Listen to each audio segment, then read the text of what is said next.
What is up, everybody? Welcome back to the Triple H podcast, Happy Hour Hoops, your one-stop shop for enjoying a cold beverage, listening to our ice-cold basketball takes, everything NBA all the time right here.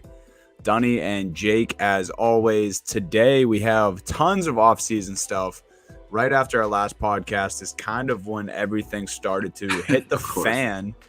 Kyrie, KD, the Rudy Gobert trade, my Boston Celtics making moves, DeAndre Ayton, all the possible landing spots for him and what's really going on there. And then a little look ahead to the 2022-2023 season, talking about some players that we have our eyes on and then some teams that we think will make it the distance next year. Maybe some familiar faces, maybe some newcomers to that group. Jake, are we ready, sir? Born ready. Let's get right into it.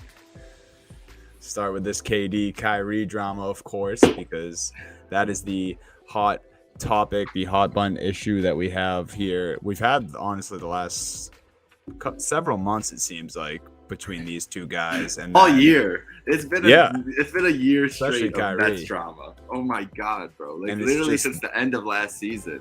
They're like the nucleus of the entire league right now. Oh my God! Like, when did we stop talking about the Nets? Like, when I feel like we've been every single podcast. There's like a Nets topic on there since last. Whenever we knew Kyrie wasn't going to get the vaccine, whenever that was apparent, yeah. I don't remember when that was. And then as soon as Simmons joined the team, it was just alternating weeks between Kyrie subjects and Simmons subjects. But here we are. Even back to when Harden got traded. Even that was like we were speculating it, and then it was finally happening, and then it was like they're never to get. It's just been a melodrama for the Brooklyn Nets. But keep going. No, yeah, but here we are. Kevin Durant, Kyrie Irving, both allegedly want to leave the Nets. We know Kyrie did opt in, but obviously unhappy there. It didn't seem like the organization was willing to give him a long term. I don't know if he would have signed a long term. We know he opted into his 1-year deal. That doesn't really mean all that much. He could still be, very well out the door. And then, of course, Kevin Durant still 4 years left on his massive deal.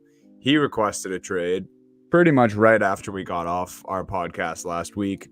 So now we have all of this to talk about. I guess starting here with what you put in the doc, Jake, what are our initial thoughts here? Why don't you kick us off with that? Well, last week I wasn't really surprised. I mean, there had been all the rumors surrounding it, right? That if Kyrie opted out or whatever were the rumors that Kevin was going to leave. And it was if he didn't get signed to a long-term deal. Then Kyrie opted in, which is clearly to facilitate a sort of trade pretty much to only the Los Angeles Lakers, which we'll get to that as the suitors for Kyrie are not as large of a list as they seem to be for Kevin Durant. But yeah, I wasn't surprised initially, and I'm still not surprised. What I'm really not surprised about now is the Nets not blinking at everybody, being like, no, like we want another superstar with it. Because what can Durant? He has no actual leverage other than these deals. Players usually just get traded no matter what, just because the organizations would rather get rid of the headache. but he has no leverage. He's not even into his 3-year extension yet. He's going into the last year of his original deal, and the extension will kick in afterwards. Like, he has 4 years left with whatever team he ends up going to. It just seems like this could go on a lot longer than, I kind of thought it was going to be done in the first couple days when the news first broke, that it would be something that has already, like, kind of something that was already in the works. So it was a surprise to us as much as anything, but them going public with it wasn't a surprise. Now I feel like we could get to, end of July, August, and maybe Kevin is still, because what incentive do they have to rush until there's a deal that they absolutely love? And it seems like most of the teams that we're going to be talking about here, whether it's the Phoenix Suns or Toronto Raptors or Miami Heat, whatever, they don't want to give up the pieces that the Nets are looking for in this, specifically when it comes to players. So it's going to be a stalemate. Someone's going to budge here, but I think if you're the Nets, I'd wait it out as long as possible. Like, we just saw, we'll talk about it later. You just saw the deal Rudy Gobert got in a trade. That should be the starting point for Kevin Durant, like starting point. So I think we might be in for a long summer. That's my thoughts right now. Yeah, and I never know, like, going off that, I never know how much of these to actually believe, but I saw one of these quotes from an anonymous GM, which I really don't usually like to take these for what they are, so I guess take this with a grain of salt. But anonymous GM said that Ayton, Mikal Bridges, and Cam Johnson plus 5 picks wouldn't be enough for KD. I don't know if that's them guessing that wouldn't be enough for the Nets, or if this GM saying that if he had KD, that wouldn't be enough. But I mean, if that's not even the baseline, if that's below the baseline, then that is absolutely bonkers. I mean, that is, if you ask me, I think probably one of the best packages that a team could realistically put together without harming themselves in the now and then also the future, which, some teams don't really care about their future. They'll give up loads of picks and take a chance. I mean, we've seen it so many times with different superstars.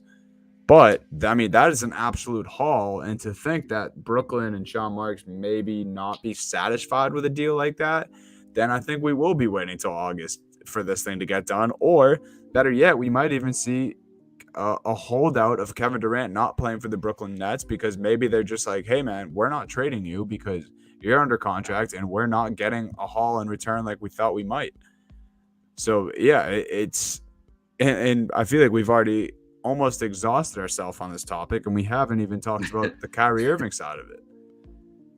It's it's truly mayhem. I actually did want to say one more thing about KD. I just remembered this. Keep going. Shams was on the Pat McAfee show the other day, and he was saying – well, he said a couple interesting things. He said, and this, I think, if you're a basketball fan more than a casual and you pay attention to the league, Shams said the way they're constructing and making these offseason moves to their roster, it would appear that Kyrie and KD are returning. Like, the type of moves that they're making are moves to construct a championship roster. Like, they bring back Patty Mills. They sign a guy like TJ Warren, which is, kind of taking a flyer on him. But, of course, you want this vet scorer on your team. So all these small little intricate moves are moves that you think that you would be surrounding your superstars with. But then, again, obviously, both of them, what surface level of what they're saying, want to be out the door. And yet here the Nets are making these weird moves, bringing in vets, bringing in shooters to put around superstars. And that might not be what they have. So, I honestly, when you bring that topic up, for me, they don't have an incentive to be bad themselves, right? Because all their first round picks are gone pretty much. Mm-hmm. Like Houston is basically in control of their next 4 drafts.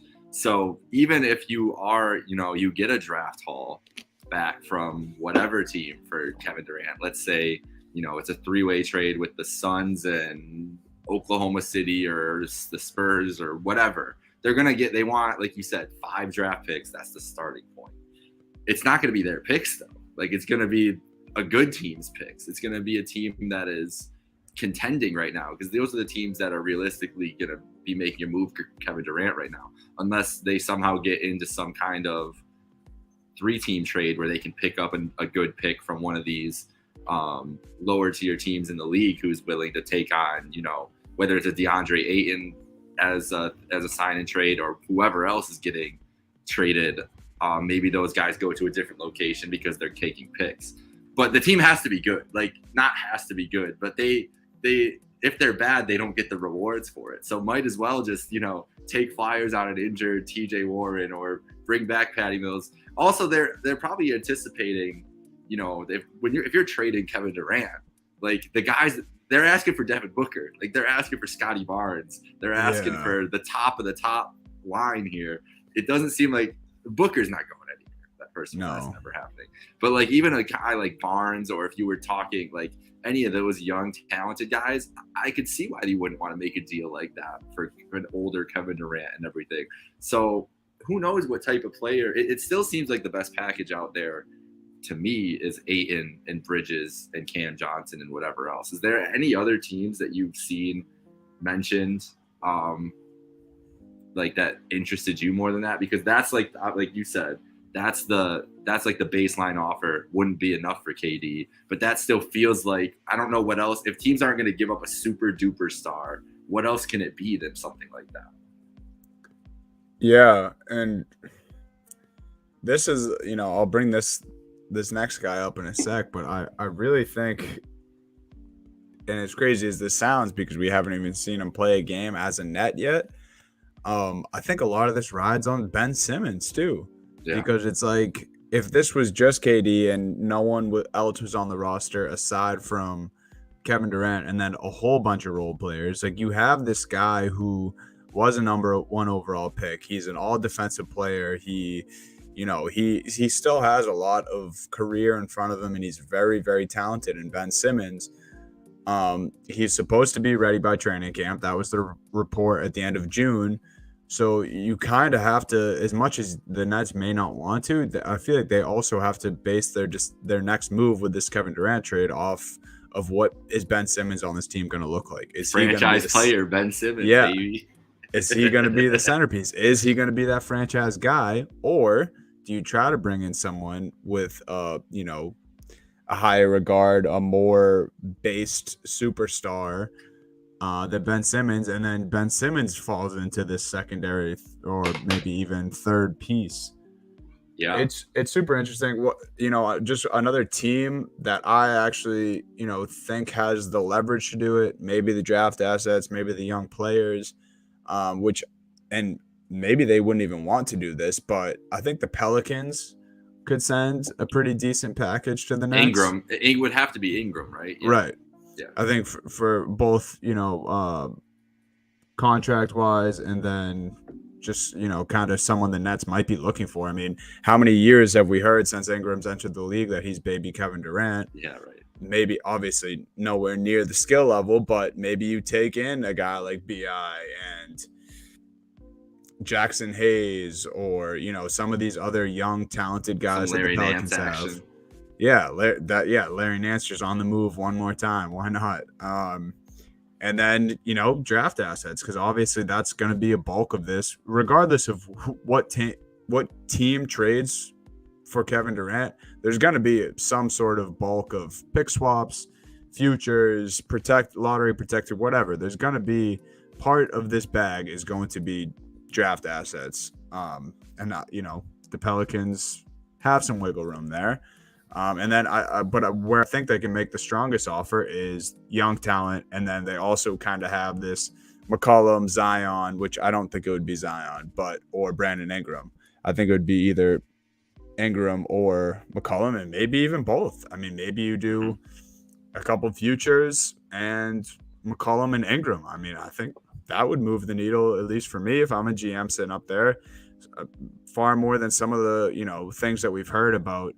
Like you said, the Suns not being willing to trade Booker, or the Miami Heat, not wanting to give up Bam, or not being able to give up Bam because of the Ben Simmons situation, and then not. That's such a weird rule, by the way. It's so weird. I didn't know about that until this situation.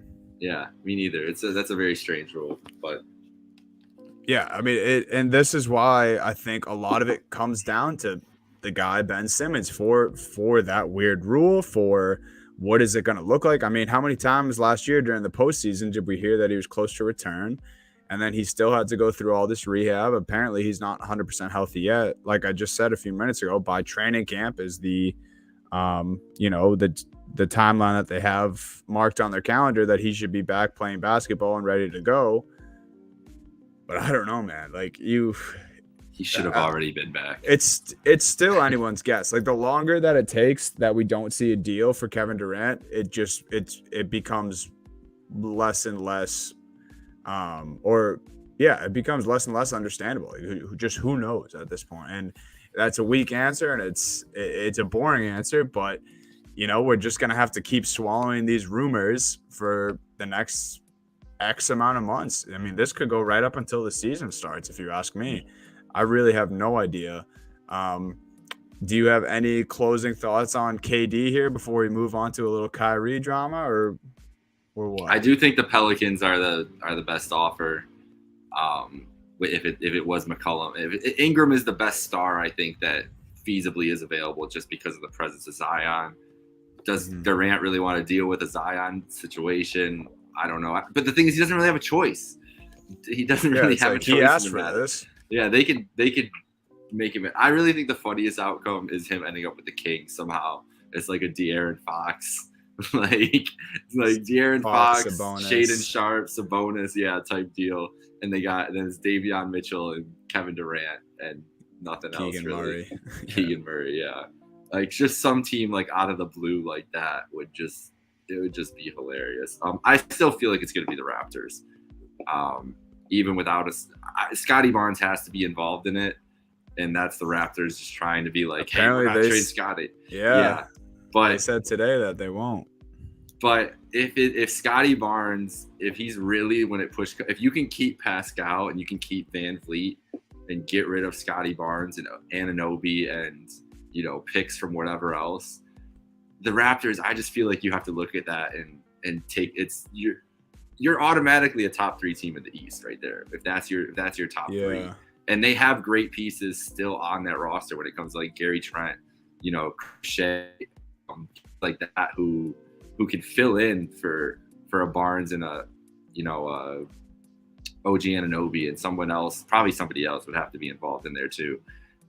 But that just feels like once Toronto started circling, I was like, oh yeah, that's gonna make the most sense. But I don't think they can do it without Barnes. And I would I would trade Scotty Barnes for Kevin Durant. That's basically what I'm saying. I would as well. I also wonder, I mean, I don't know if they've outright said this, but like if you keep Barnes, and I don't know if the Nets would want to do this, but if you keep Barnes and you dish Pascal instead, if it's like Pascal, OG, Chris Boucher, and some picks, I don't know if that's enough to get the deal done, but I also wouldn't mind a KD, Van Vliet, and Scotty Barnes trio. Yeah. And you're kind of, banking on KD carrying a little more if you ask for that, because Siakam, he already kind of has this proven, like, I can semi-carry this team. But if you're able to keep Van Vliet. The excitement for that for me would be seeing Pascal and Durant together. As much as I'm not like a Pascal like fan per se, I feel like him with Durant, like what we saw him be able to do with Kawhi, and he's obviously it just takes so much pressure off him. Yeah. It'd be really fun to just see like pick and rolls with them, everything else. I don't know. That's the only team that like when they're in the mix after the Kawhi thing, I'm like, damn, gotta look out for the Raptors. And the Suns, like when it comes to the Suns, I don't know. I just don't think teams love Ayton that much. That's what it seems like to me. Yeah. I mean, yeah, there's just so many moving pieces here, right? Like, I feel like once you finally start to make like or form this any opinion that makes sense, or any fake trade that makes sense in your brain, then it starts to be like, oh, well, then there's this whole drama with DeAndre Ayton, and then, well, what about Kyrie Irving? What about Ben Simmons? It's like all of this madness is just tied into each other. And here we were at the beginning of this offseason saying, oh, no really big name free agents, like What are we going to do? And then all of a sudden, people who weren't available. There's always one. There's always one. This is a Ryan Russillo rule that everybody should live by. Is there's always one player that we don't know that's unhappy that we're going to find out about. This year happened to be Kevin Durant. This year there happened to be like 4 of them. That's the thing. And so you want to get into the Gobert trade, because the most interesting thing to me about the Gobert trade isn't Gobert. Rudy Gobert traded for 5 first-round picks and 5 players to the Utah Jazz, or to the Timberwolves from the Utah Jazz. So what was your, I'll flip it around to you, what you asked me, what were your initial reactions and what are your reactions now after seeing the Gobert trade? Initial reaction, I thought it was one of the worst trades in NBA history. I really thought that I really did. I thought this was like an overpaying for like the ages, and I still think it was a huge overpay. I've come down a little bit. I've thought about it a little more. I get the intrigue by the Timberwolves. I really do. I think Cat and Gobert could be very scary. I think it will be very scary for a lot of the regular season. And I think it's awesome that they were able to keep D'Lo, Ant, and Cat to make this move. I think both of those things are very huge positives coming out of this trade. But I mean, just how you prefaced this next subject that we're talking about is 5 picks and 5 players. I think the 5 players might be a bigger hit for them. Like we talk about, everyone's talking about the Timberwolves now, like they're on this championship pedigree. It's like, what championship level team do you know that has literally 0 bench? You just traded away all your rotational pieces. And it wasn't like it was just like, it was Pat Bev, which like he was a huge piece for you guys last year, whether you guys want to admit it or not. I mean, he was the heart and soul of that team. I mean, granted, people made fun of them for the way they behaved after they won a play-in game, but like you don't win that play-in game without Pat Bev. Cat was basically non-existent, and same thing. Cat went non-existent in some of those games against the Grizzlies in that series. Pat Bev was the energy in that series. He's gone. Malik Beasley's gone, who everyone wanted at the deadline, so he's a valuable piece. Vanderbilt's gone, who is a great 3-and-D guy for them. Like, I just think they gave away rotational guys who would be so nice on a championship roster. And I guess you can't have one without the other, right? Like you don't get Gobert without giving up those guys. So you're not on that level if you keep those guys. But I think there was another move that could have been made. I'm also just not a Gobert truther, and that's kind of where I'm sitting at with all that's going on with this Gobert trade right now. I'm just imagining watching the first round of the playoffs this year and watching Rudy Gobert unable to play on the floor defensively in big time moments against the Mavs, and then watching the Timberwolves against the Grizzlies and watching Karl-Anthony Towns not be able to play on the floor defensively in big time moments against the Grizzlies. And I'm just thinking, how did the Timberwolves get to the point where they're like, you know what we need to do? Put those 2 guys together on the court. And because here's the thing, is they're going to be the biggest fool's gold in the NBA this year, because the Timberwolves are probably going to end up like a 3 seed in the West or something stupid like that. Like regular season record is going to be incredible, 50 plus wins, whatever. Edwards is going to have an incredible year again. They're going to be able to beat up bad teams like we've seen the Jazz be able to do with Gobert. Cat's going to have great shooting nights. They're going to have some nights against bad teams or small teams where they're dominating them on the boards and everything else. And everybody's going to be like, oh, look out for the Timberwolves, blah, blah. I got to clip this for that later in the year because I really think this is what's going to happen. And then they're going to get into a first-round series, and Gobert and Cat are just going to get, like, mushed into a pick and roll for 7 games straight and get knocked out in the first round because they can't do it. It's a different game. They are building a great regular season team, just like the Jazz did. When they get to the playoffs, this team is screwed with Rudy Gobert and Cat on the floor. They're just screwed unless there's a giant leap by Karl-Anthony Towns defensively or a giant leap by Rudy Gobert offensively and perimeter defense, I guess, too. But if Cat is better on the perimeter, they can kind of help with that. There's nothing they're going to be able to do against good teams in the playoffs. There's just nothing. When you have those 2 guys, you can't play them on the floor at the same time. I don't know how you could. Yeah, and this is I like a lot of the points that you made there, and that's why when I first started talking about this, I prefaced that this is going to be a very good regular season team because no Yeah. doubt they will be 3 seed. I think that's well in reach for this Minnesota Timberwolves team. Sure, 3 seed, give it to them just now. racking up the win. They're gonna your instincts are dead on. They're just gonna rack up wins. Like Yeah, they're gonna go on crazy streaks. Everyone's gonna it's be like, basically like what the Wolves." Jazz were doing for Yes, like the last exactly. 3 years, and now Are they they're our not new gonna do that frauds now? anymore. Are the Timberwolves our new? See, and I love Anthony Early Edwards frauds. too, but early frauds. But the way I see it, like this, it looks like they just built a roster to beat the Denver Nuggets. Like that is the only team that I can see them going up against in the playoffs. And obviously, you know, there's room to change because obviously we have no idea with this Kevin Durant trade. The West could still get shaken up, so rosters could change.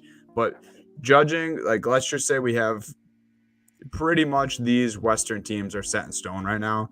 This to me looks like the Minnesota Timberwolves built a team that can slow down a Jokic run offense, because I think Cat and Gobert on the court at the same time against a team like the Denver Nuggets in the Western Conference, because of how ball dominant their center is, the way Jokic likes to play, I think this could rattle him, because not only is he going to have to deal with Gobert and Cat when he's trying to play offense, he's going to also have to check one of those two guys on the defensive end. I think that would cause problems for Jokic. I still would probably take Denver in a series, but I'm just saying that's the only way that I can see that this lineup would have an edge on any Western Conference team. Like, what happens if they play the Mavs and Christian Wood and David Bertans are stretching the floor and Gobert's out there? Like, any team that is able to go small, the Memphis Grizzlies with Jaren Jackson Jr., if he's at the 5 and they elect to put Steven Adams on the bench, this Gobert lineup will not be successful. I'm willing to say that now. And yeah, someone hopefully clip this and tell me I'm wrong come playoff time, but I don't think that I will be. I think this was a huge overpay. And, yeah, you know, like, not only was it an overpay in the moment for the transaction, for the trade, but you're also taking on Gobert's contract, which I already think that was an overpay. Like, Cat, you know in 2026, you know how much Rudy Gobert is getting paid in 2026? $47 million. Dude, like, that's gross, man. We're he's 30 right now. Like, it's not like he's 26, 27. He's 30 right now. And we're upset about Russ making that now.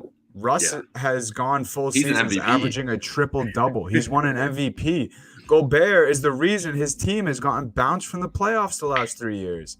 I'm not, like, everyone is saying, oh my God, three-time Defensive Player of the Year. Okay. Marcus Smart just won Defensive Player of the Year. Does he deserve even close to that money? No, and he's not getting it. It's so just mind-boggling to me that people just see that he can block shots and catch alley-oops. And, you know, he does other things well. He sets screens well. He rolls to the hoop. He plays fantastic interior defense, but that is just not enough to move the needle, especially when you're paying him that much, when you move away your whole bench to bring this guy in. And, you know, whatever. Yeah, I guess the draft picks can be a wash if you plan to be good for the next 5 years, then they don't matter. But what Cat and Gobert combined are making like $500 million. What happens when you have to pay Ant down the road? I don't know. It just doesn't make sense to me. I mean, maybe he's a rental and Minnesota's management is playing chess, but I don't think that's the case. Nope, I do not. So the next question I have about this, the more interesting part of it to me, is what is happening with Donovan Mitchell in response to this. We all saw, if you haven't seen the Windhorse clip, I don't know what you got. They're literally living under a rock. If you haven't seen the Windhorse clip. Here's the thing is I was on a bus ride. That was perfect. I was on a bus from Chicago to Cleveland on Friday afternoon, and when all I saw on my Twitter timeline every time I opened my phone was just Brian Windhorse pictures or clips the whole day. He literally dominated. They're still going. It's never gonna end now. It was on WWE Raw last night. That's how you know it really hit pop culture is when Raw is trying to copy it. Yeah. So Windy is out here right now. And part of his theorizing about the Utah Jazz is, what does this mean for Donovan Mitchell? Are these moves done? Bill Simmons making great points on his podcast earlier this week regarding Danny Ainge. And every time he's shown up to a new team, or at least when he showed up to the Celtics to run them, cleared house, got rid of everybody, and finesses people on basically every trade he makes. And he just got 10 assets for Rudy Gobert. This man is out here wheeling and dealing already. And this team doesn't look like a playoff team next year. We've heard the rumblings around Donovan Mitchell. Do you think he's in a Utah Jazz uniform, or do you think that he is the first domino? I think, because in my opinion, here's the Kevin Durant domino. Once that falls, the first thing it's knocking over is the Donovan Mitchell domino. I agree with that. That's where it's a tough question to answer. As much as I think Ainge wants to clean everything out and get rid of Mitchell and bring in 10 first rounders for him if he was able to pull off 5 for Rudy, I think Ainge sometimes forgets that he's president of basketball operations for whatever team he's on. I think sometimes he just thinks it's a giant game of poker and draft picks for the most expensive chips, and he's just holding on to them, waiting to cash in. Yep.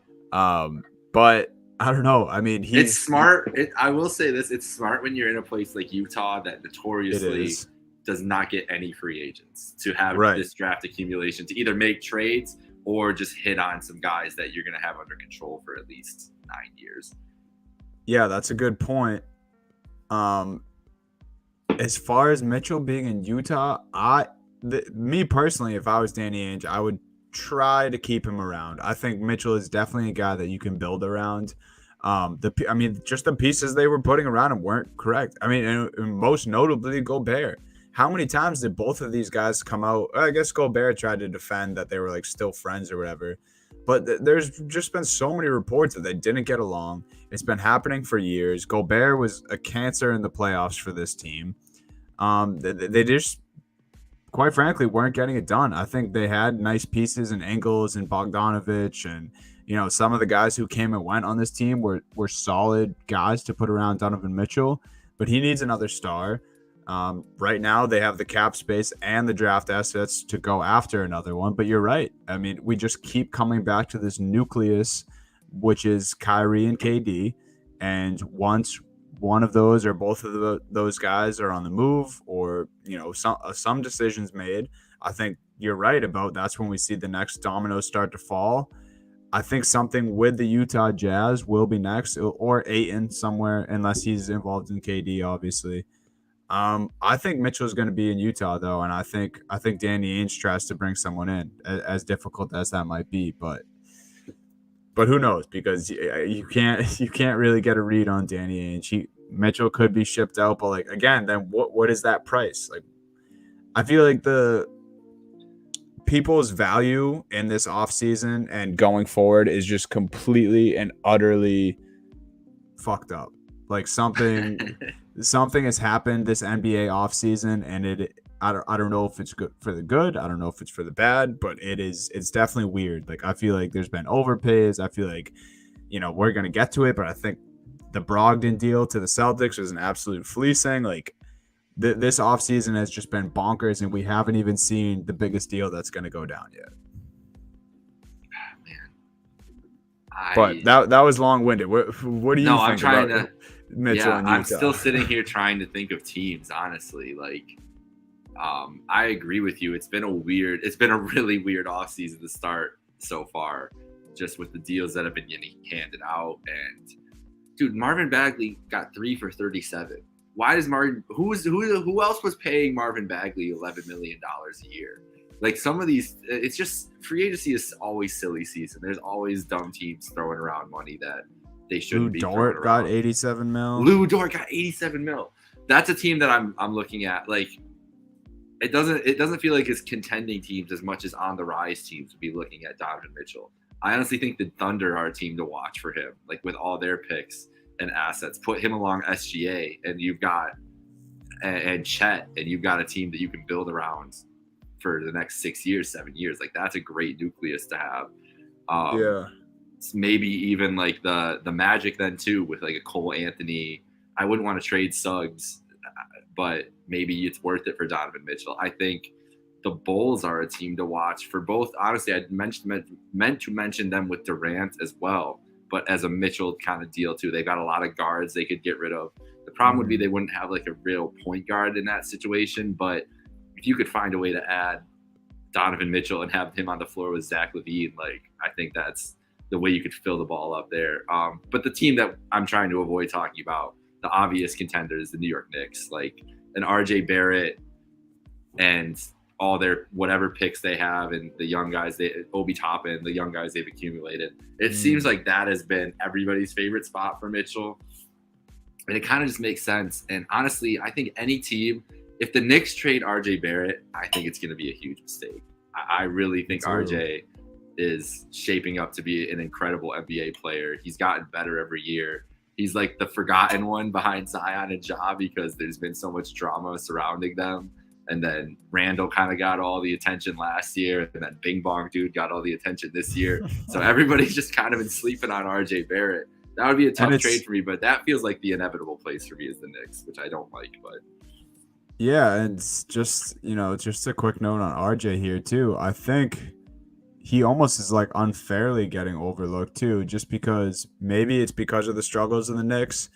Maybe it's because of the amount of noise that Zion and Ja did make when they first entered the league. But it's not like RJ, like there shouldn't be a bust label like anywhere near RJ right now because it's been slowly, and I'll put that adjective in front, but he's been slowly improving every year. Yeah. And I think last year was his biggest leap for sure. You saw more confidence in his outside shooting. He looked more comfortable in the big moments, like especially when, especially the big drop off that Julius Randle had. I think RJ was like, oh wow, this can be my team, and pretty easily if these are the guys that they're putting around me. And I think he should keep that mindset because, I mean, RJ was a killer at Duke, man. And he is, I think his confidence is coming at this next level. His outside shot's getting a lot better. I think his handle, and now that I'm talking about it, he almost has a similar start to a career as like a Jaylen Brown. Like all the raw talent is there, but really needs to work on like the handle, tightening up the shooting stroke, things like that. And if that's any indication, obviously he has a bright future. So yeah, I think RJ is definitely do that. The Knicks should try to keep around, but yeah, I could see that if Mitchell ends up in New York and Danny Ainge lands himself some RJ Barrett, not bad. It'll be interesting to see Danny wheeling and dealing once again. All right, so before we get on to our last two topics here, any other thoughts on DeAndre Ayton and or Kyrie Irving? So the thing that I saw right before we hopped on that I did want to talk about was the Kyrie thing. And it was centered around the Nets and Lakers. I'm hearing today that all the whispers about Mavs and 76ers being involved in Kyrie and kind of being interested. Yeah, that is a no-go. Apparently it's really just the only team that's willing to take him on is the Lakers. Is the Lakers. Maybe. Did you see the Genie Bus tweet? I did. What is that? That's got to be a 2-1 LeBron. A shot James. at LeBron. Yeah. Had to be a shot at LeBron. This is another. She hasn't tweeted a lot, and the last two things have basically been about team building and dealing with superstars and such. It just feels and then like she brought up like Kobe. Yeah. And it was at like 1 a.m, I think. It was 11:11 Pacific time exactly, which is a strange time to send a tweet too. It seems very strategic to me also, just like for as much impact as possible. But Jeannie's very calculated. She's very smart. She doesn't do things for no reason. Right. But you even just saying that and like saying that I was at 11:11 and like she's almost like going galaxy brain on us, like that just reminds me of Kyrie. So maybe they're perfect for each other. Maybe she's just sending out all the signals here. But yeah, so we got the Genie Bus drama going on. Who knows how she feels about LeBron? Obviously, there's been some turmoil, I feel like, since LeBron's come to the Lakers between those two. So who really knows what's going on there? Then, we're hearing Mavs and Sixers not really interested in Kyrie. So they're out of the question. And now we're still hearing Lakers very much still interested in Kyrie. Obviously, it's more a LeBron and Kyrie thing than a Lakers Kyrie thing, I think. Exactly. It's It's a LeBron / clutch / whatever mechanisms are in place to force that along. It can't, it's not a Rob Pelinka thing. That's for sure. Exactly. And Kyrie, obviously, that's where he wants to be. I mean, he's made that very notable. I saw that Kyrie bought a house in LA. I don't know how true that is. I don't think that's a truth. Yeah, I don't think that one's true. But there was the picture of Kyrie in the car in LA with a very LeBron-like looking figure. Yes. Like last week, and it really looks like you can't tell. He had you can't tell his face. It was almost like the stature. It's the beard. Yeah, it was like the stature, like the way he was sitting too, kind of. It was LeBron. Like there's no it was LeBron James. So they've clearly been in communication with each other for a while on this. Right, and then everyone's wondering, it's like, well, how the hell do you make that work? Like you have this contract with Westbrook. Why would the Nets just randomly take that on to get obviously a far, lesser of a player in Russell Westbrook, give away Kyrie? Obviously, there'd have to be draft picks. And then right before we hop on today, I'm seeing rumors that the Spurs could be a potential third team suitor to kind of make all of this chaos in the deal disappear, because a couple of different things, the Spurs are full tank mode this season. So they have plenty of money to spare. They could take on Westbrook's contract if need be, if that's where Westbrook would land in this 3-team deal. They have draft assets and they have a handful of young guys. Whether they're all that intriguing or not, that's up for discussion. Not really, but they have a clear, or maybe not clear, but they have an idea of what they want to do going forward. Pretty much tank this year, get as high as a lottery pick as they can, and then pretty much a full-on rebuild. Obviously, got rid of DeJounte Murray, got rid of Derek White at the deadline. Yeah. It's a loaded draft next year. It's loaded at the top. Loaded draft. I said to you before we hopped on too, their highest paid player right now, or their two highest paid players, just to put it even more into perspective. Their highest paid player is Doug McDermott, making $13 million. And then the next highest is Josh Richardson, former Celtic, $11 million. So they have all sorts of money. They can take on Westbrook's contract. Then, LA and Brooklyn could work out whatever the hell they want in between. I thought that was very interesting. I'm kind of like, at this point, like rooting for Kyrie and LeBron to team up again, because just do it, dude. At this point, I just want to watch Kyrie play basketball. Like I still can enjoy that. For as much as I hate the off-court antics and hate what he did to the Celtics, I still know that he's that good at basketball that I'll enjoy watching it. And for some reason, LeBron is the only teammate that can keep him in check. So I'm rooting for this. I also think it would be cool to see Westbrook kind of go off on his own to the Spurs. Because I don't know. I'm still rooting for Brody. I'm glad he got his money, and maybe, he can do it on his own team and not have to deal with anyone else. So that's something I'm looking out for. Also 3-team trades are always just super exciting. It feels inevitable at this point that it's going to happen sooner than later. I feel bad for Russell Westbrook for being involved in this drama, but he did post that video of him singing Beyonce and after he cashed in on his money and everything. So I think he's pretty good with whatever else happens. All right, let's finish up here with our 2 things we want to do at the end here. Top 3 players who are going to make a jump in 2022. Dunny, you want to start or you want me to start here? Well, I think just go all 3. I can go. Well, let's go every other, and then do a quick little thing about why. Okay. All right. First, I'm going with Anthony Edwards, who I spoke of earlier. We were talking about how we think the Timberwolves are going to be a massively improved regular season team at the very least, and this man is going to be at the forefront of it. I mean, you saw the scoring talent he showed in the playoffs this year in big moments. Just in general, he's only 21. He's going to keep getting better. Like, this kid's probably going to take over the league in a couple of years. So I just imagine him being an all-star next year, maybe averaging 24, 25 points. His life is going to be so much easier defensively, at least in the regular season with Rudy Gobert, where he's going to get so many more, transition opportunities. And if there's anybody in the league who thrives in transition, it's Anthony Edwards. So I just feel like the Gobert trade, if anything, if there's any positive about it, is that it was made to accentuate the strengths of Anthony Edwards, which is get him a solid defense behind them, because him and Russell are not the greatest perimeter defenders by any stretch. No. Get him a solid defender behind them and create more transition opportunities where that dude is a monster. Yeah. No, I love that pick. And he's also just fresh in my brain from watching Hustle with Adam Sandler. I'm almost done with it. So I was watching it on Friday. No spoilers. Me and my friend were watching it Friday. We both fell asleep pretty much after the training montage. It was a long training montage. Yeah. He was training for a while. I think the last thing I remember is when he's running up the hill. No spoilers, but at the final time running up the hill is the last time I remember. Yeah, so it's picking up. It's almost, we're almost there. We're getting to the good stuff, but we both passed out, so need to finish Hustle still. I love that pick. Great movie too. Yeah, you're gonna love the ending. So Anthony Edwards, my first pick, I'm going with Scotty Barnes, a dude we spent a little bit of time talking about.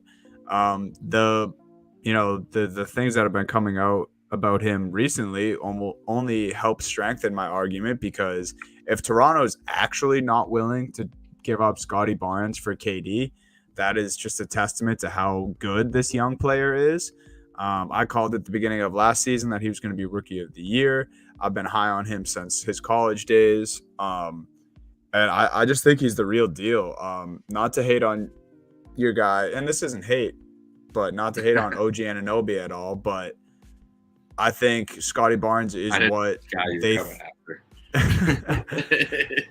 I think the Raptors got Scotty Barnes, and maybe this is who they thought OG was going to be a couple of years. Like, I think he's already shown that he can be more than what OG offers them. Both very solid players, but Barnes just gets it done at both ends of the floor. He has that raw talent that can be polished easily. He seems like a guy who is like a gym rat. He just appears like a guy who works on his craft a lot. And then regardless of the situation, like say they do go and get Kevin Durant, that's just going to be better for Barnes if he sticks around and is able to play alongside him. Or if the Raptors do end up trading him, he goes to a situation in Brooklyn where it's one of the biggest basketball markets in the NBA. You're in New York City. You get to play next to at the very least, you're playing next to an all defender in Ben Simmons. You have shooters around you. You can really showcase your skills if he ends up in Brooklyn. So Scotty Barnes, I think he's going to make a massive jump in year 2. Love that pick. Love Scotty Barnes. I'm picking the pick before him with my second pick. I had to do one homer pick, and it's Evan Mobley. Dude's apparently he hasn't left Cleveland. He's just been working all summer with the Cavs coaches, which is music to my ears to see that. They picked beautiful. His brother in the draft. So great vibes in the locker room. When a team picks your brother, he's going to be Thanasis, but he needs that hype man. He needs that little bit. And Evan Mobley is a little bit shy. He's not like the most assertive guy. That's what everybody says. He's really quiet in the locker room, everything like that. His brother's the more vocal leader, everything else when they were together at USC, and still was a bucket there too. I'm not trying to talk about Isaiah Mobley here. I'm trying to talk about Evan Mobley. But I do think that's a big benefit for him, and just shows the attention that the Cavs are giving to him as a player and just the buy-in that they have with him after year 1. Like, we're literally going to draft your brother to keep you happy. Like, that's how far they're going. I just think the dude grinds. He was so incredible, but so raw last year. Defensively, I don't even know how much he can really get better, except being stronger in the post and being able to play against centers more. That's probably the biggest thing. But offensively, there's so much room for him to grow. He has a little bit of a spot-up game. He has a little bit of an off-the-dribble game. I think if he turns into – I hope this summer he's just turning into a knockdown shooter, whether it's from mid-range or from three-point land. And rather than off-the-dribble stuff, if he works on that and can be like a 35 to 40% three-point shooter, he could average like 23 and 11 this year pretty easily. And the assists are going to come for him too. So really interested to see what Mobley does in his second year. I also like saying this about like guys like Mobley who like have similar statures and have this, you can like tell they have the skill set, but like it's just not, they haven't like put it all together yet. Like it's almost like they come in as a baby deer and then it just takes them it really takes looks them like a just baby that little tear. bit to become a gazelle. Like I mean, I feel like we even saw it with KD when he first came into the Mhm. league. Like he's skittish. Like he loses like his legs at sometimes, and like he'll like lose the ball. Like I feel like, not that Mobley's not strong with the ball, but I just feel like we saw rookie mistakes from him last year. And for some reason, like guys with that like lanky, big stature, like they just appear to me as like a baby deer who seems like a little skittish, maybe doesn't know what he's doing. And then by like year 2, 3, running the fast break to perfection, their footwork's impeccable out of nowhere. That's when they turn into that gazelle. I definitely see that from Mobley coming forward. And yeah, that's love the vibes of the Cavs just bringing in his brother just cause. Just because. It's great vibes for him. Yeah. Might as well. It's my like a second round flyer. Go ahead.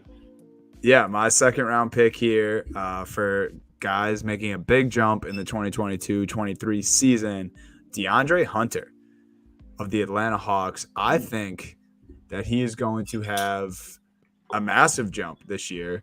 I think we already saw a great jump, and he was showing off his skills in the playoffs. Obviously, the Hawks didn't have, a deep push or anything, but DeAndre Hunter is a guy who his three ball has become nearly automatic. He's a crazy good perimeter defender, and I think, in my opinion, he's one of the best slashers in the entire NBA, and really doesn't get enough credit for it. You mix that all together with the season he had last year. Now he has a guy, DeJounte Murray, playing alongside him, and Trae Young, two excellent playmakers, two guys who can create their own shot. So you think about DeAndre Hunter, you're not being asked to set anyone else up. You're asked to knock down your open shots and then get open, which he's very good at anyway. And now he has two guys who averaged just around 10 assists a game last year, who will be setting him up.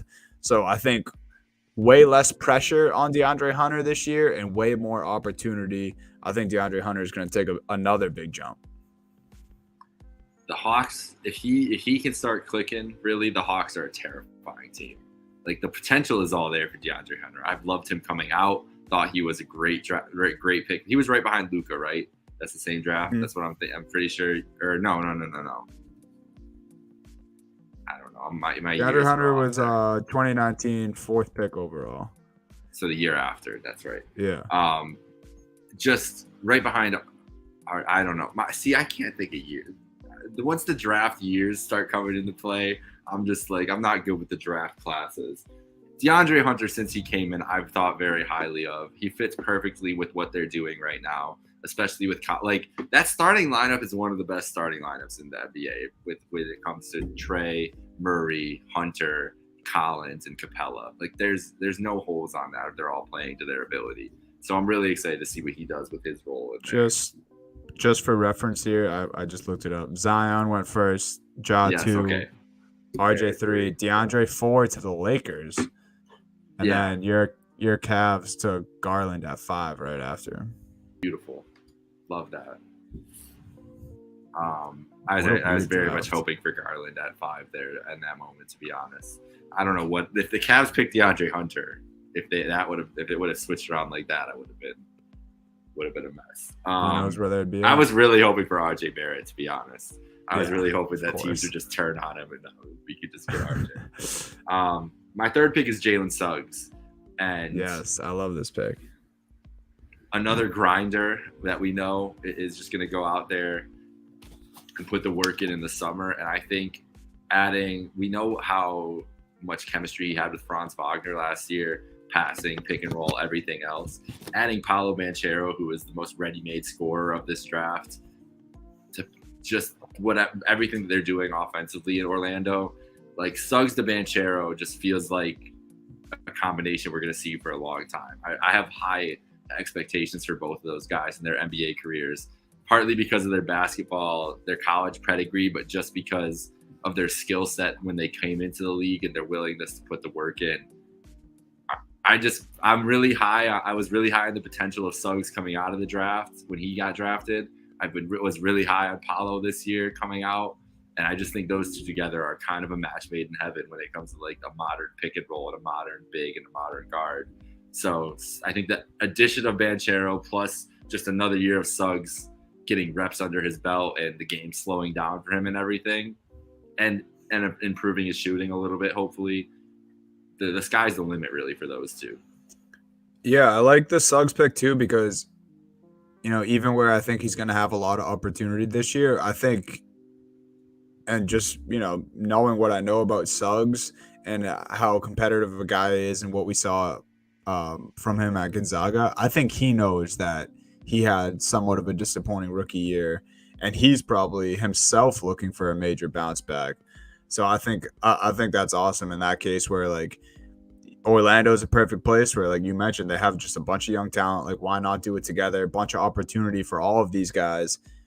On top of that, he should have a chip on his shoulder, a little bit of a disappointing first year, and he's a guy who we know is a grinder, probably will bounce back incredibly. So yeah, love the Jalen Suggs pick there. My last one is a guy who like kind of already had his breakout in a way, but it's just the sky's the limit when you play with Luka Doncic, and that is why my pick is Christian Wood here. Christian Wood, newcomer to the Dallas Mavericks. We saw at the beginning of last season, he really started to come into his own and played super well. Like his stats for last season, just under 18 points, 10 rebounds, was shooting 39% from three before he got injured. I just really, really like Christian Wood on this Dallas Mavericks team. I think it's an absolute perfect pickup for them. I think what made it easy for a lot of my selections that I picked on these three guys was it's more so Hunter and Wood, but just going into this year with, little to no pressure and just play your game. And that's what I see with Christian Wood. I mean, is he going to be a first option? No. Second option? Probably not. Third option? Probably the best or the third best scoring option around there. Third, fourth option. He's great in the pick and roll. He can knock down the outside shot. And, he's going to learn just so much from playing with Luka. Basketball will never be easier for him than it will be this year. First year with Luka Doncic. I think he has a lot to learn. And, yeah, I think he's going to be great. That's a great pick. I think Luka is just going to unlock the best version of Christian Wood, like you said. Yeah. No doubt. And playing with Cade, I liked it in theory, but just it wasn't as well of it's just not a good team otherwise in Detroit last year. And Christian Wood's not a guy that can really carry your offense, but I think as a supplemental piece that we've seen in the past, he's kind of perfect for that. All right, so we wanted to wrap up conference finals, way too early predictions. These rosters ain't even set yet. I'll start here because we have the same Eastern Conference. I think there's going to be a lot of everybody's Eastern Conference. The Boston Celtics and the Milwaukee Bucks put on a classic this year, a classic series. I'm ready for round two again. In the West, I'm going with the Golden State Warriors coming back around, making it to the Western Conference Finals, and the Kevin Durant-led Phoenix Suns. Okay, I was going to ask if that's who you saw him with. Yep, and give me the drama of Kevin Durant versus Steph Curry to go to the NBA Finals. Need that. And Chris Paul. Chris Paul and Durant against Steph Curry to go to the NBA Finals. There's nothing more you could ask for as a basketball fan, I think, if that's the trade with Durant, though. Right. Yeah, that's interesting that we didn't have either of the two same Western teams. Obviously, you said we had the same. I have Celtics Bucks for the East. My Western matchup will be the Dallas Mavericks and the Los Angeles Clippers. I've been watching Luka's highlights from him playing overseas this summer. He's looking svelte. He's looking good. He looks thin. He looks ripped, and his game, it just looks even better than before.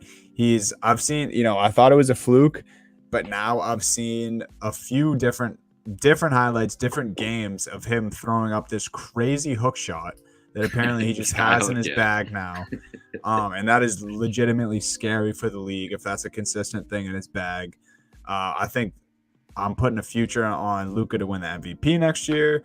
I think they're going to make it to the Western Conference Finals. I think he has unfinished business. I think their roster is a lot better.